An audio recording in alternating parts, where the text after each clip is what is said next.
স্থানীয় সময় শনিবার সিরিয়ায় ঐতিহাসিক এক সফরে যান ব্রিটেনের পররাষ্ট্রমন্ত্রী ডেভিড ল্যামি। এ সময় দেশটির পররাষ্ট্রমন্ত্রী আসাদ হাসান আল শিবানি এবং অন্তর্বর্তীকালীন প্রেসিডেন্ট আহমেদ আল শারার সঙ্গে বৈঠক করেন তিনি। বৈঠকে সিরিয়ার সঙ্গে কূটনৈতিক সম্পর্ক পুনর্স্থাপন করার ঘোষণা দেন ল্যামি। এক বিবৃতিতে তিনি বলেন, সিরিয়ার জনগণের জন্য নতুন আশার আলো দেখা যাচ্ছে।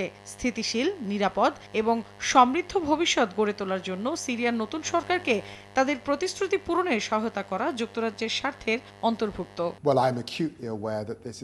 আমি চাই এই নতুন সরকার যেন তাদের অন্তর্ভুক্তিমূলক শাসন চালিয়ে যায়, তাদের শাসন ব্যবস্থায় স্বচ্ছতা ও জবাবদিহিতা নিশ্চিত করে, এমনকি সামনের দিনগুলোতে শান্তিপূর্ণ রূপান্তরের পথে সিরিয়াকে সমর্থন দিতে যুক্তরাজ্য প্রস্তুত। এছাড়া দ্বিপাক্ষিক সম্পর্ক আরও দৃঢ় করতে চায় ব্রিটেন।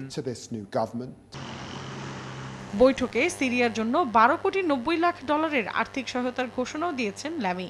এছাড়া তিনি একমাত্র ব্রিটিশ প্রধানমন্ত্রী যিনি গত 14 বছরের মধ্যে প্রথমবারের মতো সিরিয়া সফর করেন। ল্যামির দেয়া বিবৃতিতে তিনি আরও বলেন, সহায়তা প্যাকেজটি জরুরি মানবিক সাহায্যের পাশাপাশি দীর্ঘমেয়াদী পুনর্গঠনে ব্যবহার করা হবে।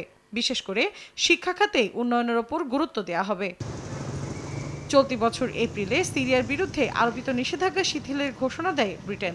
এই ঘোষণার পর বিনিয়োগ উৎসাহিত করার জন্য সিরিয়ার কেন্দ্রীয় ব্যাংক ও বিভিন্ন তেল কোম্পানি সহ 23টি সংস্থার সম্পদ অবমুক্ত করা হয়। তবে সিরিয়ার প্রেসিডেন্ট বাশার আল আসাদ সরকারের সদস্যদের ওপর আরোপিত নিষেধাজ্ঞা বহাল রাখা হয়েছে।